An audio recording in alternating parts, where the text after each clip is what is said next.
ఐదేండ్లు అయ్యిందేదో అయిపోయింది. వెనకటి ముచ్చట్లన్నీ తవ్వి పోసుకుంటే బండి ముంగటికి నడవదు అని అనుకుర్రు కావచ్చు ఏపీ సర్కారోళ్ళు. ఇక అమరావతిని ఆగకుండా పరుగులు పెట్టియాలని గట్టినే తయారయ్యారు. పనులు చాలు చేసిర్రు. 3 ఏండ్లల్లా ఆల్కి ఊసినట్టు చేయాలని చూస్తుర్రు. మరి ఇక ఎట్టెట్లా నడుస్తున్నాయి పనులు, ఏం నడుస్తుంది మనం కూడా చూడాలి కదా. పనులు చూద్దాం. అమరావతి పనులు అసలే నడుస్తలేవు, ఏడేసిన గొంగలు అక్కడనే ఉన్నది అన్నట్టు ఫ్యాన్ పార్టీ వాళ్ళు తాపకోకాడ మైకుల ముంగట్టుకొచ్చి సర్కారు వాళ్ళ మీద దుబ్బెత్తిపోస్తారు.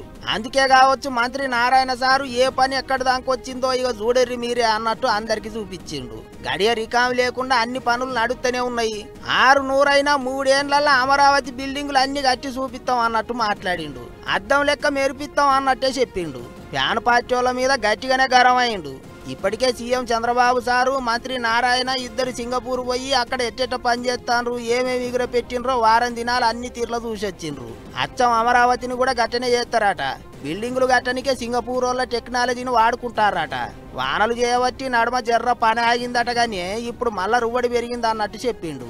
ఏపీ రాజధానిని దేశంలోనే ఏక నంబర్ లెక్క చేస్తాం, అందులో అనుమానమే లేదన్నట్టు మాట్లాడిండు మంత్రి సారు. ఇంకో ముచ్చట ఏంటిదంటే సింగపూర్ దేశానికి ఎక్కువ ఆమ్దాని టూరిజం మీదనే వస్తున్నదట. చుట్టుముట్టు వాగులు వనాలతోటి అమరావతిని కూడా అందంగా తీర్చిదిద్ది ఏక్ తయారు చేస్తాం అన్నట్టు కూడా చెప్పుకొచ్చిండు నారాయణ సారు. ఇంకో 3 ఏండ్లు అంటే మళ్ళా ఎలక్షన్లు వచ్చే యాళ్లకు ఏపీ రాజధానికి ఓ రూపు తీసుకొచ్చేటట్టుండ్రు. మరిగా చూడాలి అమరావతి ఏ తీరుగా ఏలుగులైతుందో ఏం చేస్తారో. అన్నిటికీ మించి సింగపూర్ లెక్క చేస్తామా అంటున్నారు. అట్లయితే మంచిదే కదా అనుకుంటారు పబ్లిక్.